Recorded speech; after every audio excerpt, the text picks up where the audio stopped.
Je ne vais pas te faire perdre ton temps. Voici le guide complet pour dominer en tant que milieu central.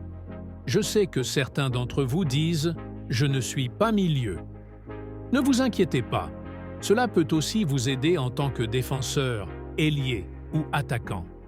Avant de comprendre comment dominer, assurons-nous d'abord de bien comprendre ce que fait réellement un milieu central, car le poste a énormément évolué au fil des années, et beaucoup d'entraîneurs enseignent encore des concepts dépassés. Le milieu central est le lien entre la défense et l'attaque, mais ce n'est que la surface.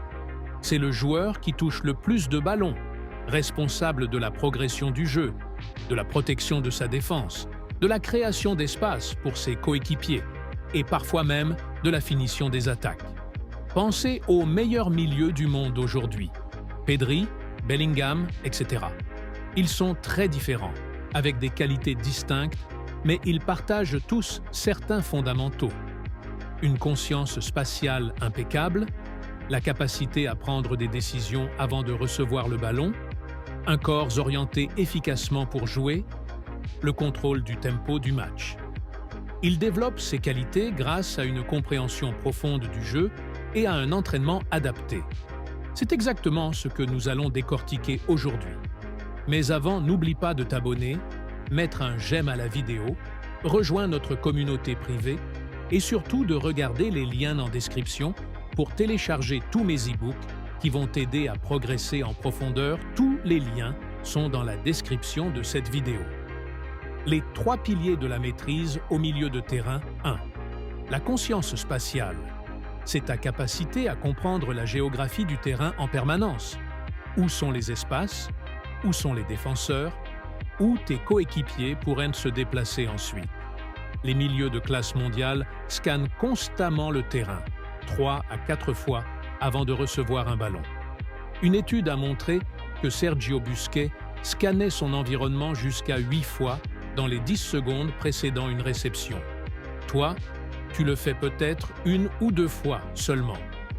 Si tu ne scannes pas assez, tu prends presque toujours un contrôle négatif ou fais une passe en arrière car tu ignores ce qui t'entoure.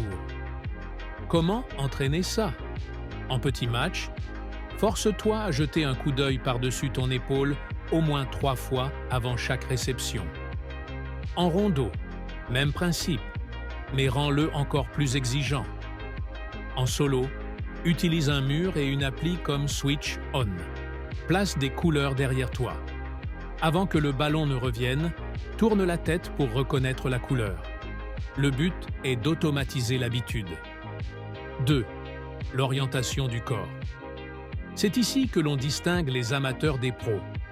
Un milieu qui reçoit le ballon dos au jeu, corps fermé, est immédiatement sous pression et limité à des passes latérales ou en arrière. À l'inverse, un milieu qui reçoit ouvert à 45 degrés, hanches orientées vers l'avant, a plus d'options et voit plus de terrain. Regarde Toni Kroos, il reçoit rarement le ballon de manière carrée. Il s'oriente toujours de façon à pouvoir jouer vers l'avant. Les 3 bénéfices. 1. Voir plus de terrain. 2. Avoir plus d'options de passe. 3e, être plus difficile à presser. Comment entraîner ça? 1. Shadow play. Simule des passes imaginaires. Entraîne ton orientation. 2. Avec un mur, passe et travaille la réception orientée. 3. En petits espaces. Concentre-toi uniquement sur ta posture avant la réception. Rappelle-toi, ça commence par les pieds. Leur orientation détermine tes options. 3e, la prise de décision. Peut-être le pilier le plus important. Au milieu, tu as moins d'1 seconde pour décider. Pas le temps de réfléchir longuement. Les meilleurs ne pensent pas. Ils réagissent par instinct, car ils ont vécu tellement de situations qu'ils reconnaissent les schémas automatiquement. Comment développer ça? 1. En jouant énormément, surtout dans des contextes non structurés. Street football, futsal, petit match 3 contre 3 ou 5 contre 5. 2. En regardant des matchs, mets pause avant qu'un milieu prenne une décision. Demande-toi ce que tu ferais, puis observe ce qu'il a fait et pourquoi. 3. en créant des arbres de décision dans ta tête. Si le défenseur A sort, je fais X. Si le défenseur B se décale, je fais Y. Plus tu prépares mentalement ces scénarios, plus tes décisions en match seront rapides. Les compétences techniques essentielles 1. Le premier contrôle. Au milieu, ton premier contrôle doit être orienté, toujours éloigné de la pression et vers l'espace libre. Drills, mur plus contrôle directionnel. Décide avant la réception. Partenaire plus pression immédiate. Échappe-toi en un seul contrôle. Juggling, jonglage, avec toutes les parties du corps pour développer la sensibilité. 2. La passe. Un milieu doit maîtriser plusieurs types de passes. Passe progressive, casser des lignes. Passe en une touche, accélérer le jeu. Changement d'aile, diagonale longue. Passe masquée, regarder d'un côté, jouer de l'autre. Règle d'or. Passe dans les pieds si ton coéquipier est pressé. Passe dans l'espace s'il a du champ. 3e. Le dribble minimaliste. Tu n'as pas besoin de 50 gestes techniques. Tu dois maîtriser quelques mouvements simples et efficaces. Les feintes de corps, l'épaule, la tête, les hanches. La roulette. La croqueta, Iniesta. Le secret. Commencer statique, ensuite en mouvement, enfin en match réel. Intelligence de positionnement. Les triangles.